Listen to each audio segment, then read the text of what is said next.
रही। राधे राधे महाराज जी जी। चरण स्पर्श। मेरा क्वेश्चन ये था कि मतलब हम दूसरे धर्मों में देखते हैं, वहाँ में ना एक परंपरा होती है कि हफ्ते में महीने में वो एक जगह कोई एक उनका धर्म स्थल होता है जहाँ पे वो चार लोग इकट्ठा होकर एक दूसरे से मिलते हैं, वार्तालाप करते हैं, जिससे उनकी ना एकता बनी रहती है उनके में। और हमारे धर्म में ऐसा कुछ नहीं है। जिसको देखो जो भी हो, थोड़ा सा उनके पास संपत्ति हो जाए या थोड़ा सा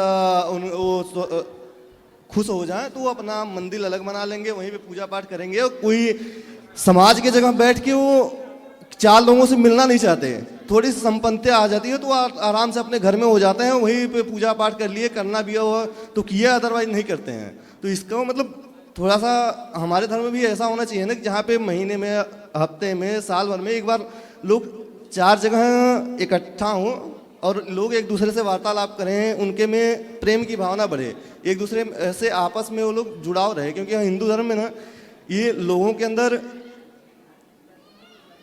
तनाव की भावना बहुत ज़्यादा देखने के लिए मिलती है। लोग जातिवाद में बटे रहते हैं उसमें। इसलिए हमारे सनातन में ना सत्संग होता है। जैसे अभी भी हम लोग सत्संग कर रहे हैं जी तो महाराज। सब लोग आए हैं, सब लोग बैठे हैं, कथाएं होती हैं, सब लोग बैठ के सुनते हैं। क्या है, उनका ले दे के एक ही दिन है, पर हमारे यहाँ तो पूरे 7 दिन हमारे ही हैं। हाँ महाराज जी। सोमवार शंकर जी को दे दो, मंगलवार हनुमान जी को दे दो, है ना, गुरुवार भगवान विष्णु जी को दे दो। तो सारे दिन अपने अपने जगह व्यवस्थित हैं। हम लोग तो 24 घंटे ईश्वर की आराधना में रहने वाले लोग हैं। खाते पीते उठते बैठते ईश्वर का ही चिंतन रहता है। वो तो केवल 1 घंटे के लिए जाते हैं और वहाँ भी जाके कर क्या रहे हैं? मार काट की प्लानिंग कर रहे हैं। हाँ महाराज जी, यही होता है। लेकिन हमारे यहाँ तो क्या है कि दया रोम रोम में समाई है। हमारी सबसे बड़ी भक्ति है दया। जी महाराज जी। लेकिन कई बार हमारी दया के कारण ही हम लोग 700 साल तक गुलाम रहे। यस। ये भी एक कटु सत्य है हाँ। कि हमारी ज़रूरत से ज़्यादा दया ने हमारे जीवन में, हमारे देश को बड़ा नुकसान पहुंचाया। दया की पृथ्वीराज चौहान ने मोहम्मद गौरी को छोड़ दिया, उसने बिल्कुल दया नहीं की, पकड़ के आंखें फोड़ दी। तो हमारे यहाँ खिलजी आया, उस पर दया की, वो आया पद्मावती को देखने, तभी मार देते तो नहीं, दया की छोड़ दो। बाद में उसने सब सेना से घुसपैठियों से भिजवाया और बाद में पद्मावती को जौहर करना पड़ा। जी महाराज तो जी। हमारे यहाँ बहुत ज़्यादा दया के कारण हम लोगों ने गुलामी पाई है, जो दुष्टों को मारा नहीं। जी महाराज। तो अब हमें चाहिए कि हम एक हाथ में माला लें, दया की बातें करें। भैया हम दयावान हैं तो तुम भी दयावान बनो। यदि तुम नहीं बन रहे हो दयावान, माला की भाषा और गीता की भाषा नहीं समझ रहे हो, तो फिर गांडीव भी निकालना पड़ेगा। जी महाराज जी। इसलिए हमारे यहाँ दोनों बातें हैं। अर्जुन गीता भी सुनते हैं और गांडीव भी चलाते हैं। जी महाराज। तो गीता भी सुनो और गांडीव भी चलाना सीखो। इस तरह से हमें करना है और हमारे सभी दिन हमारे हैं। हमारे यहाँ जो शिक्षा है ना, घर घर पढ़ो गीता, घर घर पढ़ो रामायण। आप अपने, हमारे यहाँ प्रत्येक पिता एक गुरु है, प्रत्येक माँ एक गुरु है। आप अपने बच्चों को गीता रामायण के संस्कार बचपन से डाल दो ना, तो उन्हें कहीं जाने की जरूरत नहीं है। जी महाराज जी। इसलिए घर घर होना चाहिए। जी महाराज जी। घर घर। माँ जीजाबाई ने शिवाजी तैयार कर दिया। माँ ने बच्चे को लोरी की जगह बढ़िया बहादुरी की बातें सुना सुना के तैयार कर दिया कि नहीं? जी महाराज जी। आप भी घर घर बच्चों को तैयार करिए। ठीक है, सत्संग से मंदिरों में तो हम लोग जुड़े ही हैं, लेकिन घर घर हमें बच्चों को तैयार करना चाहिए। धर्म, गीता और गांडीव दोनों की पढ़ाई बच्चों को पढ़ाना चाहिए। जी महाराज। बेटी झांसी की रानी बने, बेटा शिवाजी बने। बेटी को गीता का भी ज्ञान हो, धर्म का भी ज्ञान हो और तलवार का भी ज्ञान हो। जी महाराज।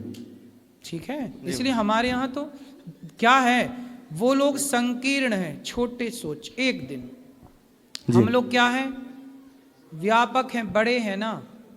हम लोग 7 दिन लेके चलते हैं, 12 महीने। हमारे भारत में जितने त्योहार सनातन में हैं, दीपावली हमारे यहाँ, होली हमारे यहाँ, दशहरा हमारे यहाँ, शिवरात्रि हमारे यहाँ, रामनवमी हमारे यहाँ, कृष्ण जन्माष्टमी, हर उत्सव देखिए हम सनातनी कितने धूमधाम से, जितने उत्सव हमारे यहाँ हैं, हर महीने की 2 एकादशी उत्सव महाराज। की तरह गुजरती हैं, हमारे यहाँ पूर्णिमा उत्सव की तरह गुजरती है। इतने त्योहार हमारे यहाँ हैं। ये त्योहार इसीलिए कि हम इसी बहाने, दीपावली क्यों आई उस जमाने में, हम तुम्हारे को मिठाई खवाएं, तुम हमारे को, मिलजुल के, तो वो मिलान जुलान आज भी बना रहे और उसे हम निभाएं। ठीक है, 7 दिन अपने हैं। मंगलवार को हनुमान चालीसा पढ़ो, सब सुंदरकांड पढ़ो, हनुमान जी के मंदिर जाओ, बिल्कुल जाना चाहिए सबको। सोमवार को शिव जी के मंदिर जाओ। ये सब अपनी सनातन की ही तो विरासत है। जी महाराज। शुक्रवार आए भगवान का ध्यान करो, भगवान नारायण की उपासना करो। तो ये भगवान की आराधनाओं के दिन है, गुरुवार है, तो सब अपने हैं। महाराज जी एक क्वेश्चन और था हमारे, क्योंकि हमारे दादाजी से लेके ना अभी तक जो लोग भी हैं मतलब घर में, सब यही चाहते हैं कि मतलब किसी दूसरे का हमारे प्रति, किसी दूसरे को हानि ना पहुंच पाए। लेकिन आज तक हमारे घर में जो समस्या है ना, वो मतलब हम तो हमेशा चाहता है किसी दूसरे को हानि ना हो, लेकिन हमारे घर में समस्या हमेशा बनी रहती है। कोई उससे मतलब क्या समस्या है आपके यहाँ? समस्या यह है कि सर कभी यही मतलब जो बीमारी लगी ही रहती है कहीं। क्या बीमारी है? माता जी को मतलब परेशानी रहती है। कितने साल की हैं माता जी? माता जी 34, हाँ 34-35 साल की। आपकी माता जी? हाँ। आप कितने साल के हो? हम इसमें 23 के हैं। 23 के हैं आप? हाँ। और माता 35 साल की? मतलब वही 40 जो भी हो, मतलब नॉर्मल एज नहीं पड़ता, 40-42 के ऐसे इर्द गिर्द है वो। ठीक है, तो आपकी माता जी को बोलना योग करें। क्या करें? योग करें। आपकी माता जी योग करेंगी, खान पान बेहतर खाएंगी, अंकुरित अनाज रोटी ज़्यादा ना खाएं, चावल ज़्यादा ना खाएं, योग करने वाला, फल सैलेड सलाद खाने वाला अच्छा बीमार नहीं पड़ता। आजकल का खान पान बिगड़ा है। आपकी माँ भात ज़्यादा खाती होंगी, रोटी ज़्यादा खाती होंगी। हाँ महाराज। उनसे बोलना रोटी चावल कम करो, दाल सब्जी ज़्यादा खाओ, और कच्चा ककड़ी, मूली, चुकंदर, गाजर, केला, सेब है ना इत्यादि, पपीता, फल और सलाद। यदि आधा पेट आपने सलाद और फल से भरा और आधा यदि दाल चावल से भरा तो आप लंबा जिएंगे स्वस्थ। और जी महाराज। पूरा पेट यदि रोटी चावल से भरा तो मरेंगे जल्दी। जी महाराज। तो बताइए माँ को कि जल्दी से वो खान पान बेहतर